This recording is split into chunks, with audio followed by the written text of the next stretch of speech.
Muy bien. Lo primero que tenemos que entender antes de conocer los elementos que están en un circuito eléctrico es cuáles son esas dos grandes ciencias o dos grandes ramas de la física que estudia a la electricidad.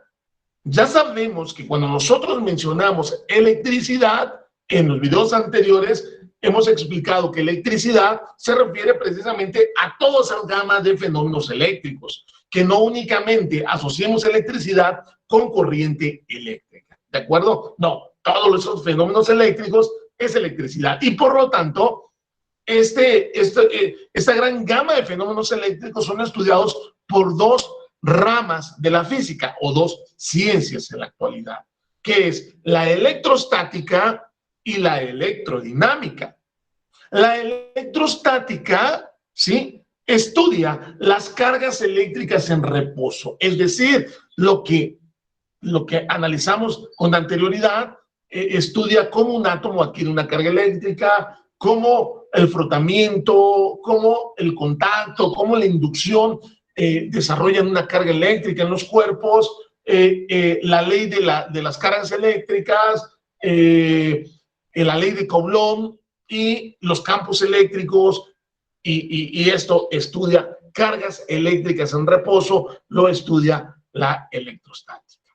¿De acuerdo? Y la electrodinámica lo estudia las cargas eléctricas en movimiento. Eso es lo que estudia la electrodinámica. La electrodinámica es, ahora sí, cómo es que los electrones y para qué los electrones fluyen a través de un conductor, ¿sí? Fluyen a través de un conductor eléctrico, ¿sí? Y eso es lo que nos interesa y eso es lo que hace funcionar la luz o las bombillas eléctricas, es lo que hace funcionar la televisión, la lavadora, etcétera. La electrodinámica, que estudia las cargas eléctricas en movimiento. ¿Ok? Ahora, lo primero que debemos de saber en electrodinámica es que existen dos tipos de materiales: los conductores eléctricos y los aislantes. Los conductores eléctricos, pues son todos los metales. Recuerden que cuando ustedes analizaron o analizamos en química, otra de las características o propiedades, mejor dicho, propiedades de los metales es que son buenos conductores eléctricos. Todos los metales son buenos conductores eléctricos. Sin embargo, existen 5 excelentes conductores eléctricos y son los 5 que estoy mencionando ahí: la plata, el aluminio, el cobre, el oro y el fierro. O sea, todos son buenos conductores eléctricos, todos. Sin embargo, dentro de todos esos metales que se encuentran en la tabla periódica, existen 5 metales considerados los super mejores conductores eléctricos. Y ahí está: la plata, el aluminio, el cobre, el oro, el fierro o hierro. Recuerden, fierro o hierro, ¿sí? Es lo mismo. Y aislantes que seguramente nosotros en nuestra vivencia cotidiana podemos ubicarlos, podemos ubicarlos: el plástico, el hule, el vidrio, la madera. Esos son materiales aislantes, que quiere decir que no conducen la corriente eléctrica, no permiten el flujo de esos electrones. Ok, muy bien.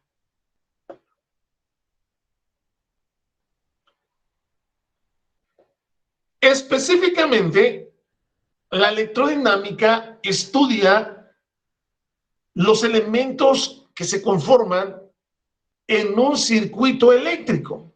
En un circuito eléctrico.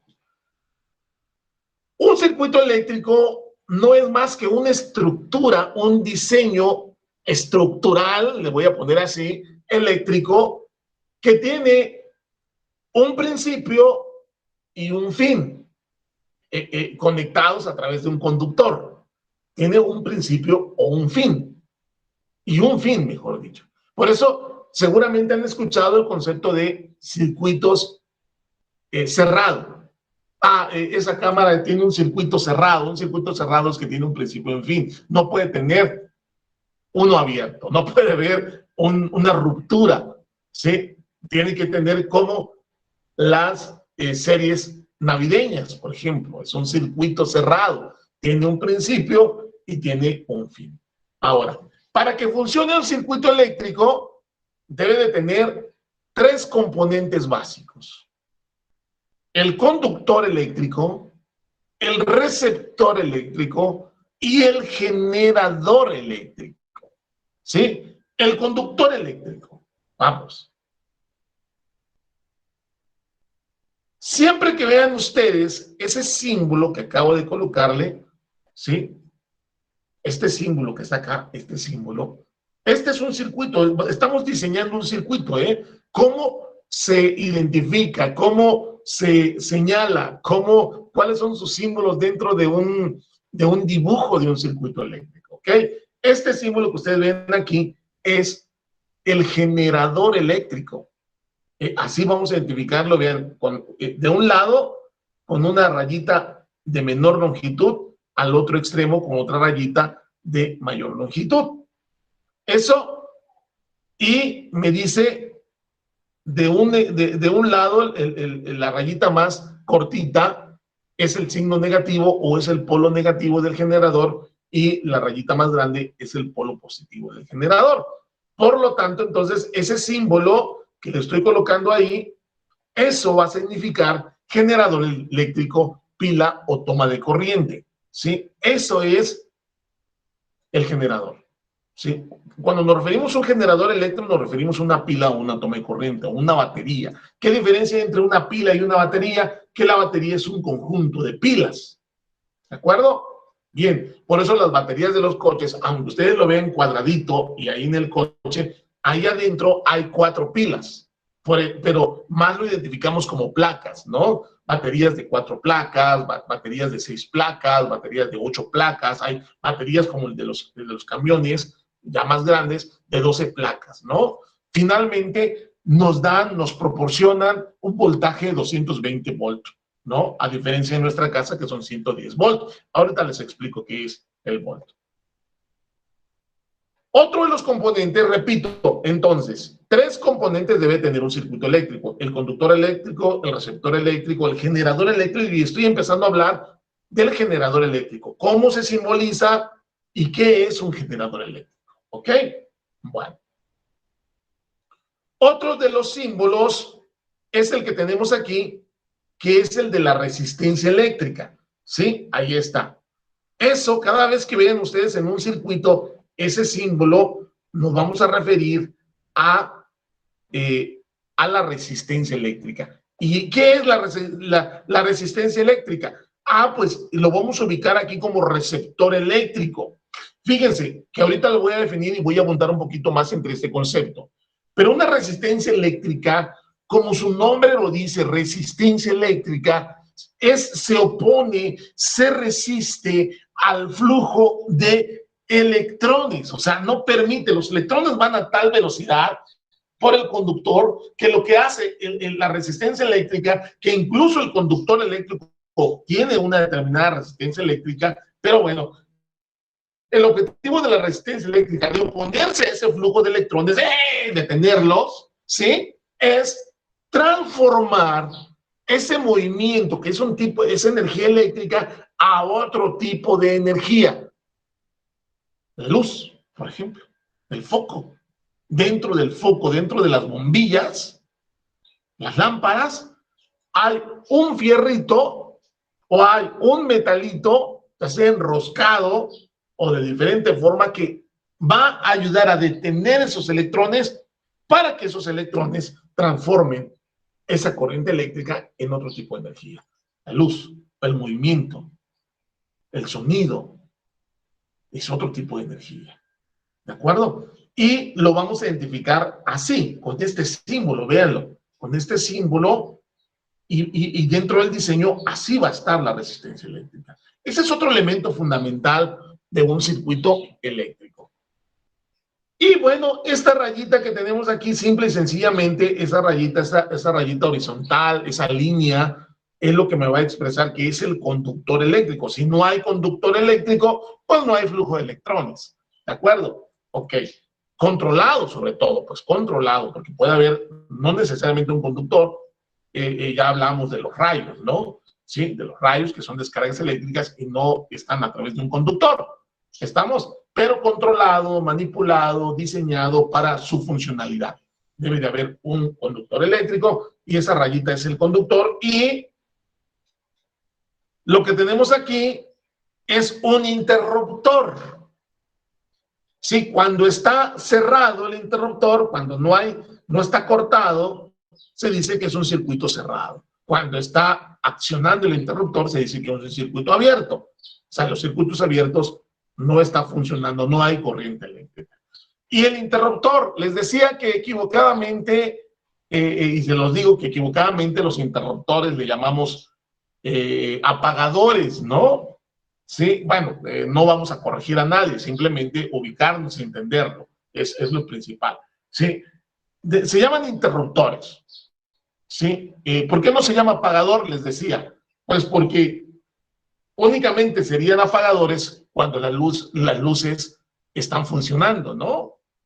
Entonces, apaga la luz, o sea, es un apagador. Pero cuando están apagados la luz, entonces no se podía llamar apagador, se debería llamar encendedor, ¿no? Porque enciende la energía. Entonces, para evitarnos de ese tipo de cuestionamientos, sí, es un interruptor. Entonces, cuando el interruptor está accionado, la luz está apagada. Cuando el interruptor no está accionado, entonces cuando la lámpara, los focos funcionan. ¿De acuerdo? Ok.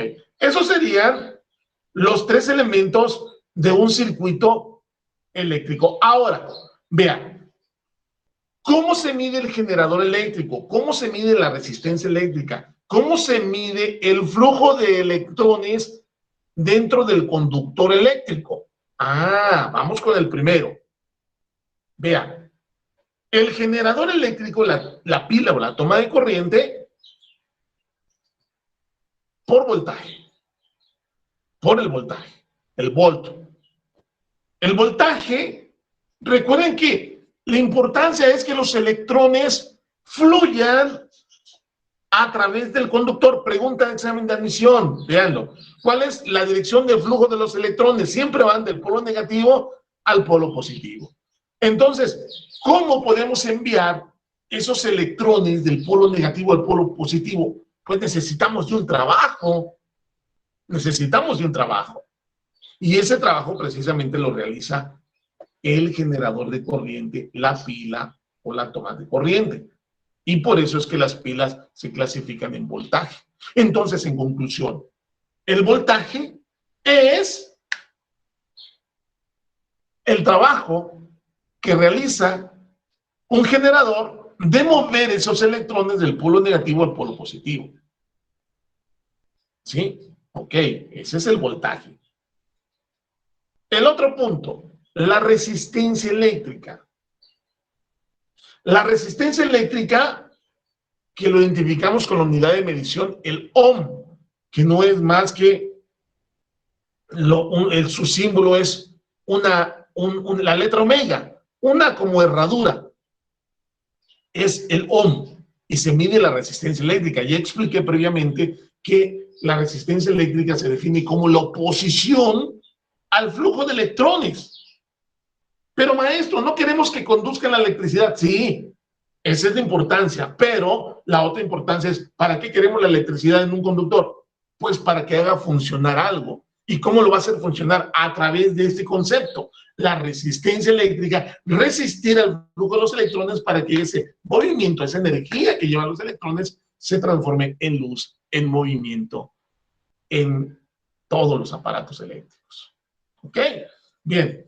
Y el conductor eléctrico, que lo vamos a medir, que su magnitud se llama intensidad de corriente eléctrica. Su magnitud se llama intensidad de corriente eléctrica. Y entonces, esta intensidad de corriente eléctrica se mide en amper, en amperes, en amperios.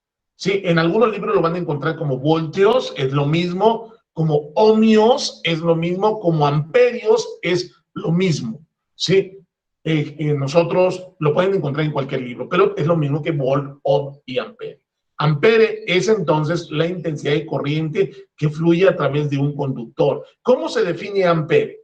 Ampere o ampere significa, se define lo que es la intensidad de corriente eléctrica, es la cantidad de electrones que pasa por un punto en un tiempo determinado.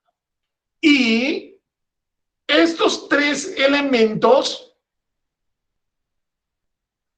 se explican en una ecuación. Y esa ecuación se llama ley de Ohm. Así se llama esa ecuación. Ley de Ohm. Y la ley de Ohm dice que intensidad de corriente eléctrica es igual a voltaje sobre resistencia. Intensidad de corriente eléctrica es igual al voltaje sobre resistencia eléctrica. Y muy bien, estos son los elementos entonces, mis estimados estudiantes, de un circuito eléctrico. Y hasta aquí les voy a cortar el video y muchas gracias. Espero que hayan aprendido algo.